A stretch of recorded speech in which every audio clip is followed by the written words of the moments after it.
So we are now recording. Okay, Jill, over to you. Okay, well, just big thank you to you, Erica, for hosting this for us and taking this through this session. I mean, this is such an incredible time, isn't it, in terms of both the challenge, which we mustn't underestimate, especially in terms of people's health and families and so on. But in terms of work, this is the moment. We've all got to be online, isn't it? So, and I know from the work that Julia and I have done in the past, and even as actually last Friday, Julia and I were on a course. It was a whole day that was meant to be delivered face to face. It got moved to Zoom. The agenda came out. It looked really impressive, and the content was very good, I've got to say. But it was those small things which make such a difference, like the facilitator answering so many questions that we didn't have a break in the morning. So Julia and I were sat at the laptop for 3 hours. Gosh. Before we had a break.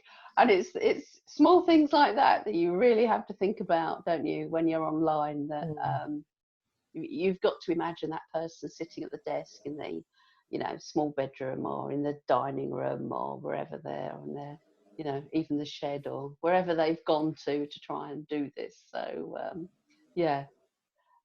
it doesn't transfer straight across, but there's lots of things we can do really well, I think, online. So, yeah, looking forward to learning from you today. So, great. Over to you, Erica.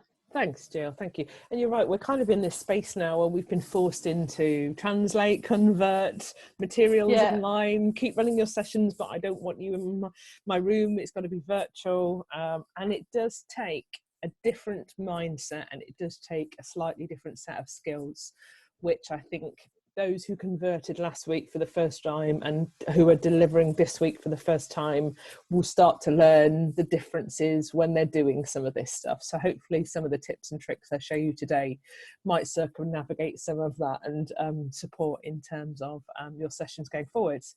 So so I'm Erica Farmer. Thank you very much for joining me today. So I run a learning consultancy called Welcome To, which is what you can see on the screen. And I've kind of always dabbled with webinars and virtual classroom, but never really specialised in it until 2 weeks ago. Which I think we're probably all in that boat, aren't we? I did do a lot of short videos like yourselves, very much kind of online content, facilitation, and a lot of consultancy.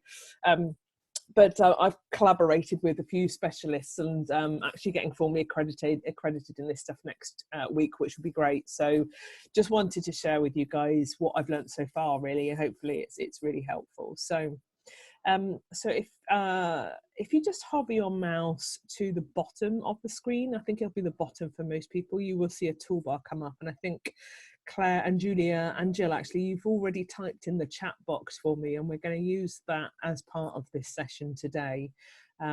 So going through, typically if I had a lot of people on the session, I would put everybody on mute, like I said earlier, and use the chat box for questions as we go through the exercises, and then ask people to put their thoughts in the chat box, and then I would give them the heads up that I'm coming to them to ask a follow-up question, unmute them and ask them to talk about the answer that they've given in the chat box today. So we can use that, but like I said, please don't feel like you need to mute today, because actually there's only 4 of us. Jill's asking, what number do you think is manageable unmuted?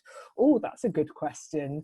I would probably say if you were running a 90-minute webinar on something like leadership development, or you've converted a session for about 8 to 10 people, I would say 8 people maximum, really. Anything over that, and you do get a huge amount of background noise. And if you've got people who've got background noise anyway, then I'd ask them to mute and unmute themselves rather than controlling that for them. I think that's been a big problem when I've run webinars for a university I work for. People are obviously in their kitchen, you get washing machines going, the rest of the family in and out, that sort of thing. So you do have to tell people to mute if they're not in a sort of quiet space. Yeah, absolutely. even with a small number. Yeah. Yeah, and I think at the moment people are a bit more forgiving, aren't they? Because Yeah, we're of all course. Yeah. homeschooling and working from home and doing Well, yeah. stuff that Yeah. most of us had never done before. I mean, I've been like you guys, probably lucky enough to work from home anyway. So Yeah. for a lot of people, it's very new, isn't it? I mean, I've got 2 pugs. So you might hear some snoring in the background, so that's 2 pugs that you'll hear, for example. So it's not my belly or anything, but yeah, I think Right. certainly the first session when you introduce delegates to this technology and they think, oh my God, that's me on camera, or turn the cameras off, or whatever you do, it tends to be more autocratic. You're telling them to do stuff, you're going to them, you're muting them. Whereas if you go through your program and people get more familiar with using the tools that we'll look at today, then you can empower them a bit more to kind of mute and unmute when they want to add a point, rather than kind of facilitating that through the chat box. It becomes a bit more facilitative that way. But I think certainly to start with, you end up being a bit more controlling with everything, just so, like you said, you don't hear the background noise and stuff like that. Great. Okay. So, yes, a great question. And again, time-wise, definitely no more than 90 minutes a session. I would say, like you said, 3 hours, and you just kind of, it's exhausting doing this stuff. It takes so much out of you. I mean, facilitation is exhausting anyway, isn't it? But having to look at the chat box, look at the participant box, make sure I'm recording, make sure I'm facilitating my slide, then I'm coming to you, then I'm on camera, then I'm taking the camera off, etc. It's hard work. Julia, great question. I guess if there's 2 of you running, one can deliver and one can deal with the chat box. That's actually an official role now called the producer role. So this is where I work with a lady called Hayley Bird, and either I'll lead and Hayley will produce, or vice versa, which means that the producer will respond in the chat box, flag any key questions to the facilitator, set up the polls, set up the breakout rooms, make sure the slides are in the right order. It's kind of your technical support a little bit, but they need to understand the materials to be able to answer the questions in the chat box, or flag that to the facilitator as well. So again, these are the things that people are learning at the moment, because it is hard work doing this stuff. I mean, you do 2 90-minute sessions in a day. It's like you've been on your feet all day in a workshop, because it's so engrossing and all-encompassing, really. Okay, good questions, though. So let's go to how I would typically start the session for people who've not used this kind of technology before. So again, the toolbar that you've got at the bottom gives you all of your functionality that we'll be using in the session today. So you mute, unmute, camera on, camera off. Chat's the main one that we'll use today. Participant box is the one we'll use today. We won't go into polls and breakout rooms just because of time, really, but there is a functionality to support with that as well. But we will be drawing on the screens and doing some exercises and stamping and typing and stuff like that on a virtual whiteboard as well. So if you haven't noticed it already, you can see here on the slide, there is a drop-down box by the toolbar at the top, and that will give you an option to annotate. So if you click on the annotate option on that drop-down, it will bring you a second toolbar, which looks like the toolbar at the bottom of the screen there. Has everybody got that? Yeah, fantastic. This is what we're going to use to draw on the screen a little bit later, and you can try it now if you want to. So if you've got your annotation toolbar up, as you can see there, and if you click on something like the pencil or the stamp, click on the stamp and it'll give you some options to stamp on the screen or draw on the screen. You've got heart stamps, star stamps, you've got arrows, you've got all sorts of interesting stuff that you could use to collaborate with people or do as part of exercises. Brilliant, thank you. So people are finding that already, which is great. Which package do you have with Zoom? So I did use the free package for quite a long time. The only restriction on that is the 40 minutes. I've now upgraded to Zoom Pro, if I can say it, only because that takes away the restriction on the 40 minutes. And it's $11.99 a month. It's not massively expensive, although Zoom definitely has the monopoly on all of this at the moment. I think everybody's using Zoom, and Teams is good and GoTo is good, and there's lots of platforms out there that you can choose, but I think Zoom is most user-friendly for 2 reasons. One, because you can use a free account, you don't need to put your credit card details in. And secondly, you don't need to download apps and things on your software. So if you've got firewalls or issues with your laptop, it's all web-based. You can just click on the link that, as we did today, and you can join the session. So it's really easy. Fabulous. Okay, I think we've all got used to the toolbar. So what I'm going to do is, if you go back to your annotation toolbar where you've just selected your drawing devices, you'll have a clear option, which has got a little dustbin next to it, or a clear all. Just click on that for me. And what that will do is just wipe the screen for us. And if you don't ask your delegates to do that, when you go on to the next screen, you'll still have all the drawings all over the page. So it doesn't go with the slide, it goes with the screen. Is that all making sense so far? Yeah, brilliant. A thumbs up. Thank you. Again, if you do want to, verbally communicate, like I said, do feel free to unmute as we go through as well. It's funny because when you're in this position talking and people aren't talking back to you, it's interesting to get used to, because it feels like you're a little bit like a radio broadcaster, because you're not getting anything back in terms of noise. So get used to that. Get used to your chat box being effectively your delegates talking back to you if you're doing it that way. But every time I do this, I just feel a bit weird. I feel like I'm not getting anything. Okay, let's move on. So typically I would introduce myself, but I won't do too much today because I've done that already. But again, it's important that your delegates know who you are. What Hayley and I often do is we actually turn our cameras off, because it can be quite distracting for a lot of people. So you would do a little welcome at the beginning like this, and then we would turn all the cameras off, which really allows people to get into focusing on the learning rather than, oh, that person's doing that, or that person's got someone walking behind them, or, that kind of stuff. But we're a small group today, so happy to keep them on if you guys are. So just to get people warmed up, what I'd like you to do is find your annotation toolbar, which you've already discovered, and I would like you, from a scale of 0 to 10, indicate to me by using annotation, how confident are you in using webinar platforms for online interaction? So grab a pencil, grab a stamp, grab an arrow, anything on the annotation toolbar that we've looked at earlier, and just indicate to me where your numbers are. And it's absolutely fine, doesn't matter if it's a 0, if it's a 10, if it's anything in between. Claire, thank you, that's brilliant. And a couple of stars there, lovely jubbly, that's lovely, thank you. So what I might do now then, Claire, I'm going to come to you and I'm going to unmute you, and I'm going to ask you to tell me a little bit about why you scored yourself as a 6, if that's okay. Right, so either you unmute yourself or I can unmute you, it's entirely up to you. So I'll go to manage participants and unmute. So tell me a bit more about your score there. Okay, can you hear me okay? I can hear you perfect, yeah. Oh, great. Apologies, I've got 2 children here, so they are very good. They will be quite quiet. You can say hello if you want. Absolutely. I'm one of them. Hi. Maxwell. Maxwell, nice to meet you. Hi. And Abigail. Sorry. Homeschooling and working is a tricky job. It's the reality of things at the moment, isn't it? Yes, it is. The only reason I put a 6 is because I have done a long time ago some online webinars where it was about teaching somebody how to use a computer system. Yeah. And it was done in short bursts. I think we did 2 or 3, if I remember, 1-hour sessions. I think we used WebEx years ago. So there was no interaction like this. It was very much just a sort of a demonstration of the system, like a presentation more, I would say.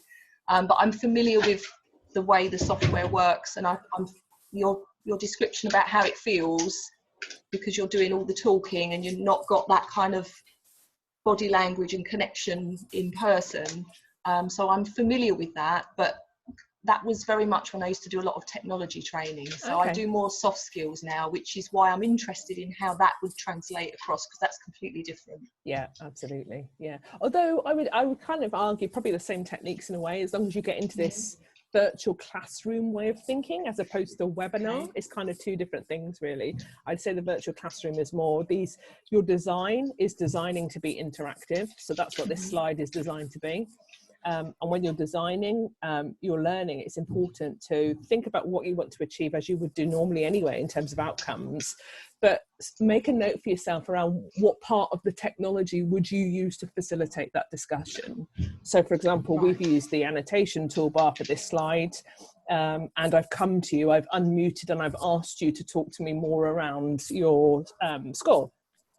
And that's typically quite a good way to do it. You know, get people to either put something in the chat box or put something on the screen, get familiar with that kind of stuff. You know, you have to ad lib a little bit and talk, or else it goes a bit quiet if everybody is muted. But kind of coming to and fro to people is technically your facilitation, like you would do in the classroom when you say, Claire, tell me a bit more about that. It's the same thing, but just in a different way. So yeah, yeah. And it's sometimes in a classroom, it's that when somebody reacts, or they've got something to say, but they won't say it. So you spot it, and it's sort of, how do you, you've got to be a little bit more directional, I guess, with people in this format. Certainly to get started when people are building their confidence, for sure. I mean, if you click on the participants box for me on your bottom toolbar, where you've got chat, mute, unmute, etc., it's around the middle. You will see the list of names of people who are in the webinar or in the session. And you'll see at the bottom, there's, if you click on more, there's a little emoji, a little infographic or a hand that you can click on. Oh, yeah. And if you click on that hand, it will show me that you've clicked on the hand and you're saying, I would like to contribute something. So that's another little tool and technique for those people who maybe don't want to kind of be on camera, or, do want to say something. I could always say, oh, Claire, I can see you've got your hand up. Do you mind me coming to you? Or do you want to put your question in the chat? So again, it's just a nice way of getting the facilitator's attention. Great. So, Jill, tell me more about your score. I'm guessing there's a 5 and an 8, so you'll have to tell me which one is you. Well, I put an 8. That might be optimistic. I might have overscored myself. Tell me about that. But because the work I do for Cardiff University, we run numerous webinars. We had to move a program which was 6 days online and get rid of 4 days. So we created some activities which we could move into a webinar format within that program, and that's been really successful. Actually, we did this about 3 years ago, and I was a little bit concerned, to say the least. We have an influencing exercise which we used to run, with a big group face to face. And then what I needed to do was to split it up into 3 parts. One part they now do before the webinar on their own. The second part happens on the webinar. And the third part should happen when we meet face to face, which we've been left with 2 days. Those 2 days have now got to go online from next month. So I had a call today to discuss how we might do that. So I suppose I know that it works, and I know that you can look at your sort of interactive exercises and think, how can I make this work in a virtual format? And it does work, and people do actually participate and enjoy it, and so on. I have to say that within that work, I co-deliver, so I deliver with a colleague, which is helpful, and we have a learning technologist supporting us all the time. That obviously won't happen when Julia and I are doing this work. We can co-deliver and support each other, and when I've run a webinar some time ago, Julia was managing the chat box and was going to plant some questions in case there weren't any. But actually, do you remember, Julia, we had loads of questions, so you didn't need to do that. But yeah, that's a sort of another way, I suppose, another angle on it. But I do need to get myself up to speed with managing the space myself. I can't say to a learning technologist, oh, could you just put so and so into a separate chat room for me? And Yeah, it's will it? So that multitasking piece, isn't it? And you get yeah, used to it. It's just getting used to anything new, isn't it? And I think start, if you can, get into the language of virtual classroom as opposed to webinar. And I've been caught out on this a couple of times, because when you say webinar to people, a lot of people have had a poor experience of just being talked to on a webinar. Just slide after slide after slide, you know. And you can't contribute, you can't discuss, you can't ask questions. If you're lucky, you might be able to put something in the chat box, and if you're really lucky, the facilitator might realise there's a question in the chat box.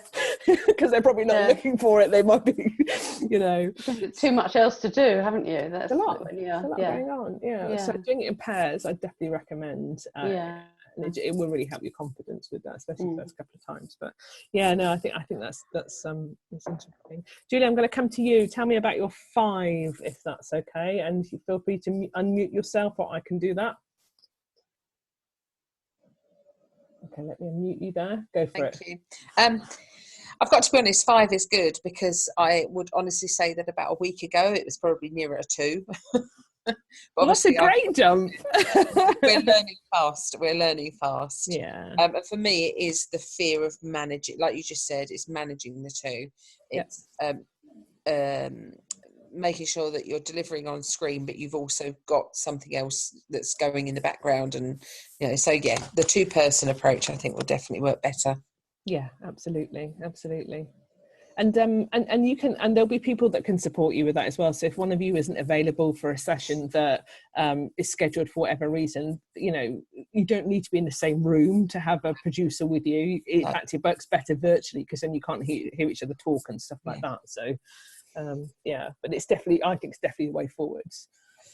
She says not having a producer with her today, but it's only a small group, so we'll be fine. So again, that's an example of where you can ask people to annotate, give me a kind of benchmark, tell me about it, you know, great, you know, let's embed the learning, let's talk about it, let's let people contribute.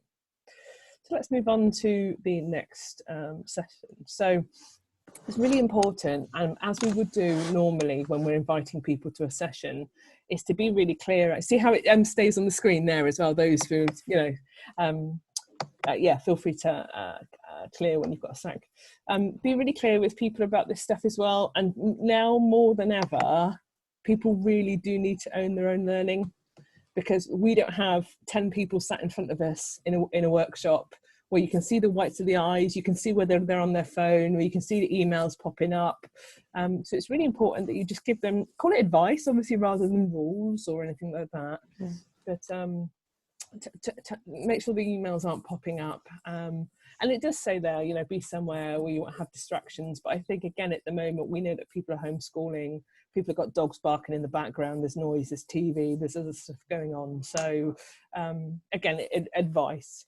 And this stuff, it sounds cheesy, but you guys know this.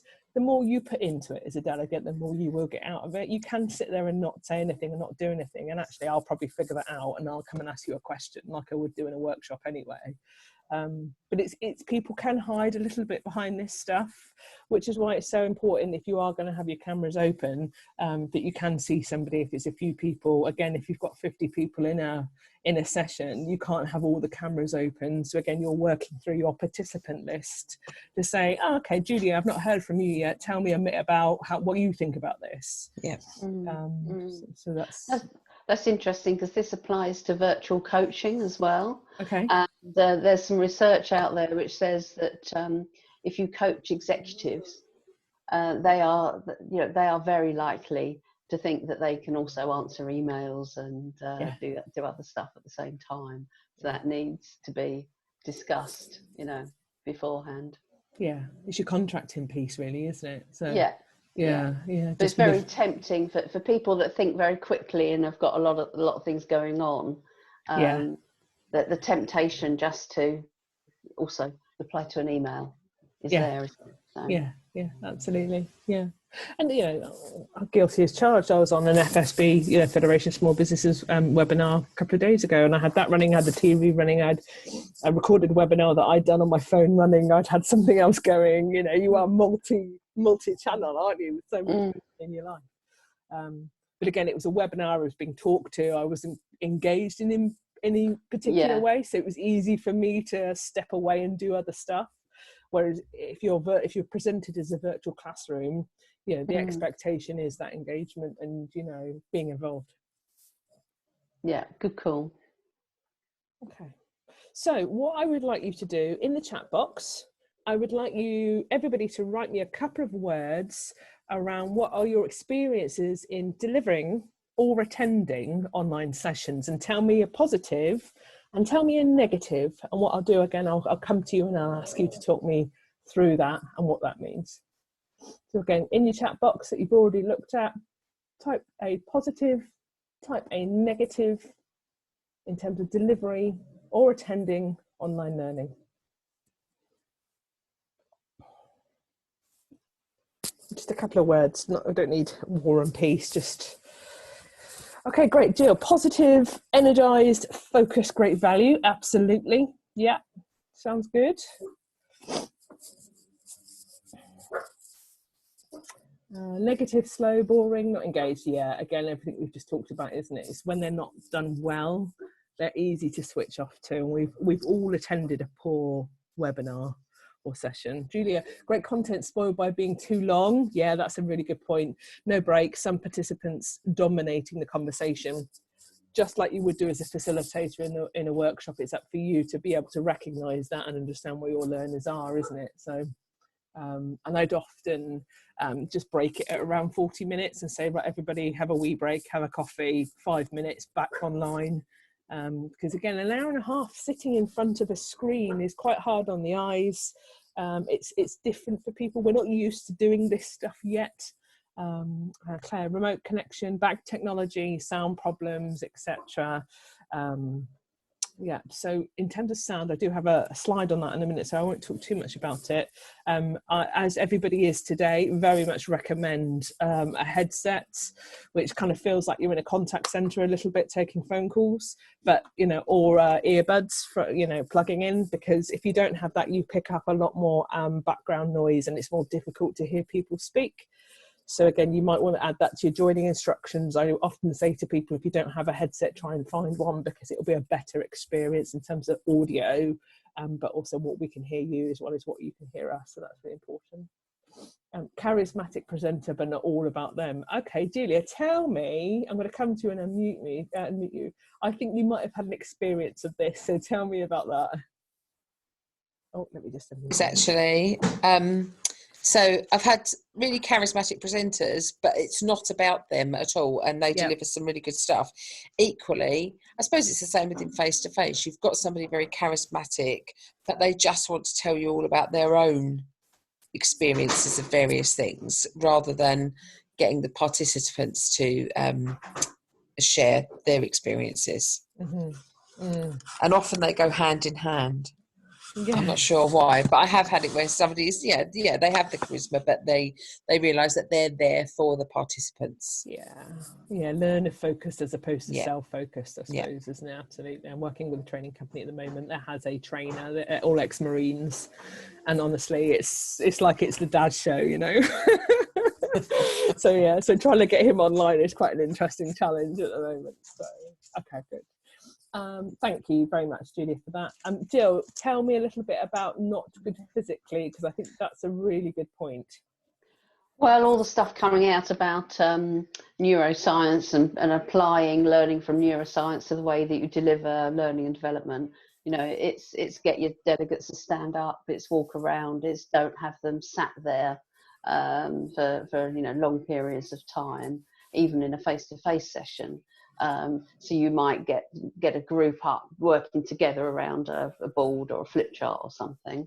And so when we're online and we're on our own in our own office or own space, you know, we still need to get up and walk away from the laptop, don't we? We need to stretch our legs and just have that moment to think. So there is this is the shame about last Friday, because the agenda included some activities that you did on your own, which would have been an ideal time to get up, go away, think, make a coffee, do your bit of thinking and sort of completing the activity, and then come back. It didn't happen because the group, the session timings and all of that got lost.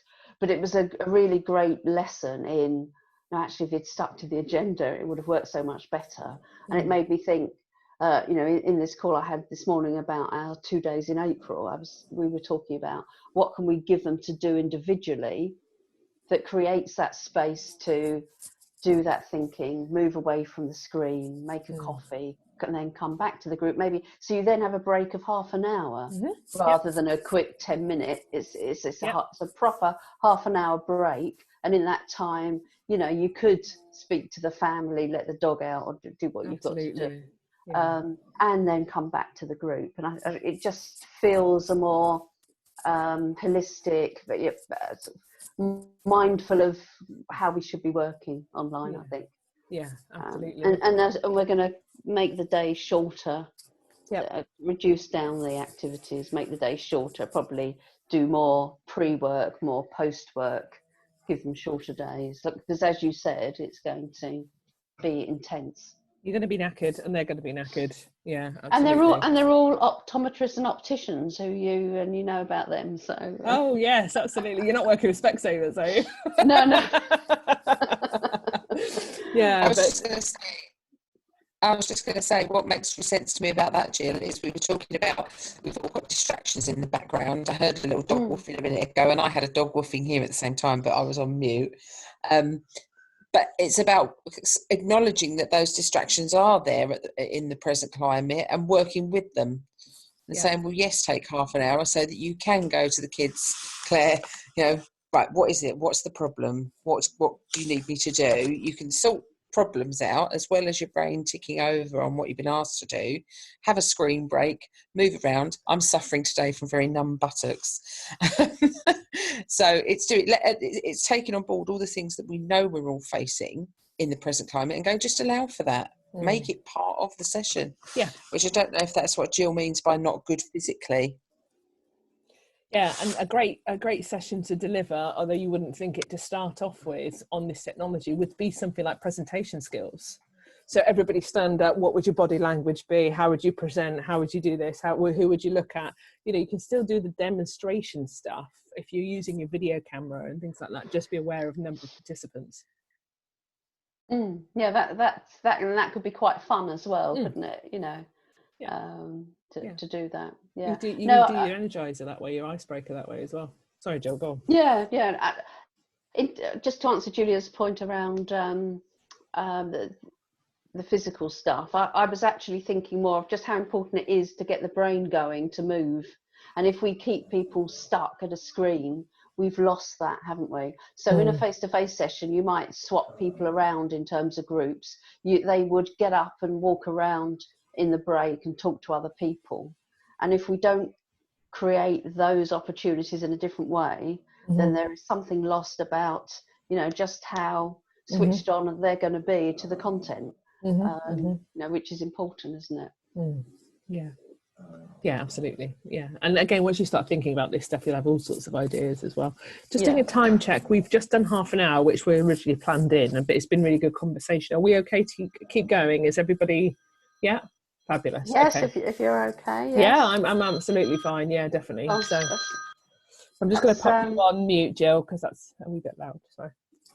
Okay, so great. So what I wanted to just show you next was what the virtual whiteboard could do. Son and grandson, no worries. So you've got an option, just like you would do in the workshop, where as trainers and facilitators, we love a whiteboard, we love a flip chart, we love ripping off a piece of paper and saying, you work on that, you give me your thoughts on that, you give me your thoughts on that, and then we'll come together in 5 minutes time and debrief or whatever it might be. And what you can do really nicely with this is use a virtual whiteboard to do effectively the same thing. So I'm going to stop sharing my slideshow, but what I am going to share with you now is a whiteboard. And we're going to go back to using our annotation tools now as well. So you should see a big white piece of paper on the screen. That's my whiteboard. And have a look at make sure you put your annotation toolbar up, which is what we found earlier. And what I'm going to do is I'm going to split the whiteboard in half. And I'm going to say, right, as a group exercise, I would like to think about the benefits of online virtual classrooms, and I'd also like us to think about the trade-offs. And obviously this question can be whatever you want it to be, however you would you know, ask the question in the session. So what I'd like you to do, on your toolbar you've got a T which just says text underneath. If you click on that T, you can then, there we go, someone's already figured it out, click on it, it brings you up a text box. You can type in the text box, click off the text box, and your text will appear on the virtual whiteboard. So if everybody just wants to write down using the text box, and I can move things around as we start seeing people draw over each other, that's okay, I can change that. And you can split the group, you could do it in quarters, you could, you know, there's a whole host of stuff you can do with a whiteboard. And the really good thing about this is you can save it as well. So if you want to use it for any kind of sharing with the group afterwards, any kind of apprenticeship evidence or anything like that, it's a great exercise to do for that. So again, the group, as you guys are doing, will fill up the columns with their ideas, and you know, you can ask them if you want, you know, change your color. So you might want to change to a red if you're on trade-offs, and a green on benefits, or you know, whatever you want really. But what I now want you to do is I would like you to select a stamp. So come away from text and select a stamp. And I'd like you to use the star or the heart stamp to tell me what you think the most important thing is we need to consider based on all of the ideas now on the whiteboard. So just go and find me a stamp, and I'd like you to tell me, there we go. So connects people remotely, absolutely. And Claire, I think we've got the same from you, and Arrow as well. So one more I think we're waiting for. And again, you know, you can use this kind of technique for most of your sessions that you would use, most of your exercises in your sessions that we'd use as well. I love a whiteboard. I think there's lots you can do with it. Breakout rooms are fantastic, but a couple of tips why sometimes I would use a whiteboard and do this kind of exercise over a breakout room. So you can put people into different breakout rooms. So I could put you each in 3 breakout rooms when you do some work separately, and then I can dip into all of those breakout rooms, and I can come together and bring you back together and ask you to present your work back to the group, which is amazing because again, fits really nicely in terms of how we would do that in a workshop. If you've got people who've dialed in on their phone rather than use the audio and dialed in on the laptop, you can lose people quite quickly in terms of the audio. So you might lose people, and then you've got someone trying to get back in. You're trying to facilitate a session, they're emailing you, they're calling you, and it all goes a bit mad. So breakout rooms are good as long as you know people are in audio on the computer. The other thing about breakout rooms, and why I like to use this rather than breakout rooms, if you've got groups, so I've got 5 in that group, 5 in that group, 5 in that group, and they're in their A, B, and C breakout rooms, you know what it's like. The first time you get on a conference call, hello? Hello, are you there? Hello, who's that? Hello? Oh, this is a bit weird, isn't it? Oh, what? Can you hear me? So you have that for the first couple of minutes. So if you set an exercise in a breakout room, give it amount of time, because people are kind of really shocked by the fact that only certain people can hear them, and it's all a bit weird as well. So if you can use virtual whiteboard instead of breakout rooms, I'd recommend it. However, there is absolutely a place for breakout rooms as well. And you can set all that stuff up in advance in the settings. So when you go to set up your Zoom settings, you've got I can show you actually rather than just talking about it. She says, have I got my Zoom? I don't think I've got my Zoom page up at the moment. I think I've probably closed it down. So when you go to set up your Zoom meeting for the first time, so you would schedule a new meeting. So this is all the meetings that I've got scheduled at the moment. So you schedule a new meeting and work through that. There is settings to work through. And if you haven't done this already and you do have a Zoom account, I'd really recommend it. So things like, do you want your video available? Do you want participants, etc., etc., etc. This is what I was saying, really important that people dial in on computer audio, as in you wouldn't want them just to dial in on the telephone. And again, guys, if there's any questions around any of this, just ask. But have a read through, have a play through, and it allows you to set up in advanced breakout rooms. So it allows you as a host, when you're scheduling the session there, you've got an option around breakout rooms. So you can set it all up in advance. So you can set up polls in advance and things like that, which again is a lot easier to do in advance than it is to do during the session when you're trying to facilitate everything else. So have a good play with that stuff in advance. That's all I'm going to cut. I'm not going to go through all of settings because we could be there all day. But so again, this is me just sharing my screen there. So what I'll do is I'll give you a new share. Back to that. So let me go to participants, and I'm going to unmute everybody. So everybody's unmuted now, so I can hear all of you. So any thoughts, any questions on any of that bit that I've just covered? Sorry if you were saying it while I was trying to turn my phone off. But where is the whiteboard? How do you get to the whiteboard as the facilitator? Yeah. So just like you would do when you go to share and you share your screen. So whatever you've got up in the background, you will see, won't you? So if you've got your PowerPoint up and you click on your PowerPoint, the option in the middle, the window in the middle, is whiteboard, and it's titled whiteboard. So you just click on that rather than click on the window that's got your slides. Oh, okay, great, thanks. And then that's what will come up, what we've just seen earlier as well. Yeah. So yeah, it's I love a whiteboard. I think it's a really good exercise, a really good piece of equipment to use. Most of my sessions have a good session on whiteboard, if not multiple whiteboards. Can you save a whiteboard and then do another one and just keep them? Yeah. So back into the settings that we looked at earlier, there is a setting that says automatic save for whiteboards, and I've just clicked that. So everything that I do just automatically saves into my documents. There is an option as well that when you've got a whiteboard up, you've got a save option in the corner as well. But just like record, you've got to remember to do it and unclick it. And so I just save everything and then just delete what I don't want.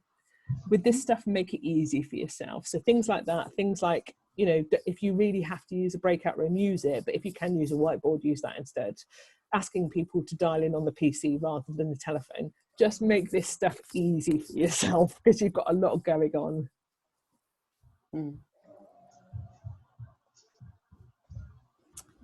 So again, that's the whiteboard activity that we've just done. So any other questions, queries, thoughts? Has that been helpful? Very. Really helpful. Yes, great tips there. So yeah, really good. And the one thing I would definitely say to take away is, don't feel you have to rewrite your whole content in it, Jill. It sounds like you're in this headspace already, but do a rewrite of your content. Don't take your workshop PowerPoints to this, because you'll want to do the piece around, so when do I go to the chat box, and when am I going to use the whiteboard, and when am I going to do this, and when am I going to do a poll? Oh, that exercise would be really good this way. So you just need to think around. So rather than being stuck in the moment and end up reading everything on the slide, you've got in your trainer notes, you're prepared for that. Yeah, I think it does need a bit of thought, you know, how's this going to work well for the learning, you know, so. Yeah, definitely. Okay, good. So that's all I'm going to cover today, if that's okay for you. Last question in the chat box there. Really, really helpful. Thank you. You're welcome, Julia. One question: does sound quality deteriorate according to how many mics are on? Yes, ultimately, because you'll have more sound anyway, which is why the mute unmute is really helpful. Also, we've noticed that so many people are using the internet across the world at the moment. You've probably noticed this already. Bandwidth isn't what it was before, and OpenReach and everybody are working really hard to stabilize that, because not only are we all online, we're all on video, which takes up massive bandwidth as well. So it's probably that affects it more rather than anything else. Mine goes crackly when more people are unmuted. Oh, that's interesting. You went a bit crackly earlier, actually, as well. So I'm wondering if it might be your headset. See if you maybe earbuds. I don't know. It's not sure. But you might want to try some earbuds, see if it's any different. Okay. Thank you, everybody, for that. I will just stop the recording. I'll pop it on my YouTube channel. I'll send you the link to it, so we've got that. And Jill, you might want to put that in the group or something as well, which we can. But yeah, thank you very much for your engagement today. It definitely makes my life a lot easier, and hopefully that's been really helpful. Oh, it has. Yeah, it's very much. Yes. Been excellent. So yes. I mean, you're welcome to put it into the group, into the Facebook group, Erica. And I'll comment underneath. It was really great. Thank you very much. Thank you very Thank much. you. And feel free just to end the session now and just leave. So, okay. Okay. All right. Thank you. Bye. Bye. Bye.